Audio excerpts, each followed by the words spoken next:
કાર્યકર્તાઓને, અમારા નેતાઓને, અમારા ઉમેદવારોને ડરાવવાનું કામ કરે છે, પોલીસને મોકલે છે, ખોટી એફઆઈઆરો કરાવે છે, ખોટી ફરિયાદો કરાવે છે, જેલમાં બેસાડે છે અને ધમકાવે છે।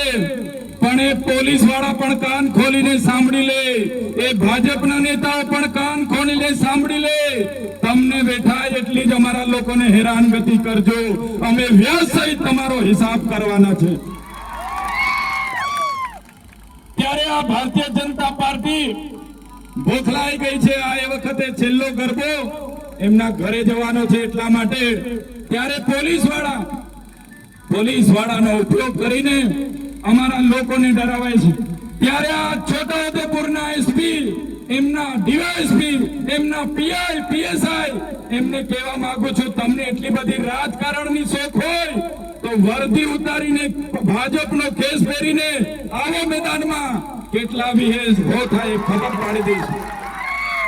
વર્દી ઉતારીને રાજીનામા મૂકીને આવો અમારી સામે મેદાનમાં, ચૂંટણીમાં કેટલા વિહે હો થાય, કોની સાથે પાલો પડ્યો છે એની અમે ખબર પાડી દઈશું।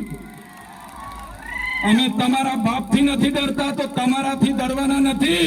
આ આદિવાસી છે, અમારા બિરસા મુંડા ગોરા અંગ્રેજો સામે નથી ઝૂક્યા। તમે કાળા અંગ્રેજો આવીને અમારા પર રાજ કરવાનું કામ કરશો તો આદિવાસી સમાજ સાખી નથી લેવાનો, તમારા જેવા કાળા અંગ્રેજો સામે પણ તીર કામઠા ચાલવાના છે। ત્યારે સાથીઓ, આ ચૂંટણીનો માહોલ છે અને આ માહોલ એટલો મહત્વનો છે ચૂંટણીઓ માટે રતનસિંહભાઈ કે આપણા ઉમેદવારો નથી લડતા, ચૂંટણી હવે આપણી બધાની જંગ બની ગઈ છે। તૈયાર છો બધા? ચૂંટણી બધી આપણે લડવાની છે, એકલા ઉમેદવાર ના લડે, એકલા ઉમેદવારને જવાબદારી નથી સોંપવાની, તમારે બધા આ ચૂંટણી લડવા ઉતરવાનું છે।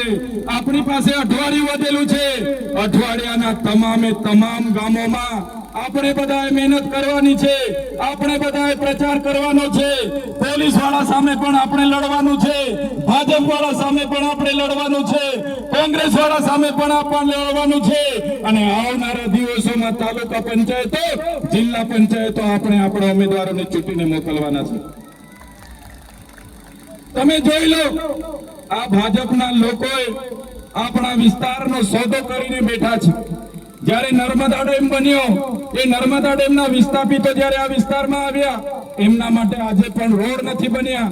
મને યાદ છે 1 વર્ષ પહેલા તોરખેડા ગામે આપણી બેન જે ડિલિવરીમાં પ્રસૂતિની પીડા ઉપડી, એને લઈ જવા માટે 108 તા ન પહોંચી, જોલીમાં લઈ જતા બેન રસ્તે મૃત્યુ પામ્યા।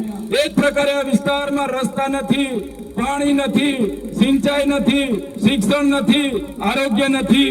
30 વર્ષની આ ભારતીય જનતા પાર્ટીએ આપણા મતનો વોટ બેંક તરીકે ઉપયોગ કર્યો છે। ત્યારે આ વખતે પરિવર્તન માટે ઝાડના બટનને દબાવજો અને પરિવર્તન લાવજો એ વિનંતી કરવા માટે આવ્યો છું। સાથીઓ, હજુ તો ચૈતર વસાવાને 3 મહિના થયા છે। આમ આદમી પાર્ટીને ગુજરાતમાં 2022 થી લડતા 3 વર્ષ થયા છે। આજે આમ આદમી પાર્ટી ગુજરાતમાં ભાજપ સામે ટક્કર આપી રહી છે, એના લીધે આ ભાજપના લોકો ડરી ગયા છે। તમને હું કહેવા માંગુ છું, જો ચૈતર વસાવા રાજકારણમાં 15 થી 20 વર્ષ ટકી જશે તો આ ભાજપના નેતાઓના અમે સુપડા સાપ અને ગાભા કાઢી નાખવાના છે। બસ તમારા આશીર્વાદની જરૂર છે, તમારા સહકારની જરૂર છે। તમે બસ સહકાર આપજો। આવા ચોર લોકોને જે સમાજનો સોદો કર્યો છે, આપણા જંગલોનો સોદો કર્યો છે, આપણા ગામડાઓનો સોદો કર્યો છે, એ લોકોને આવનારા દિવસોમાં એમને ઘર ભેગા કરવા માટે આપણે બધા આ ચૂંટણીમાં ઉતરવું પડશે સાથીઓ।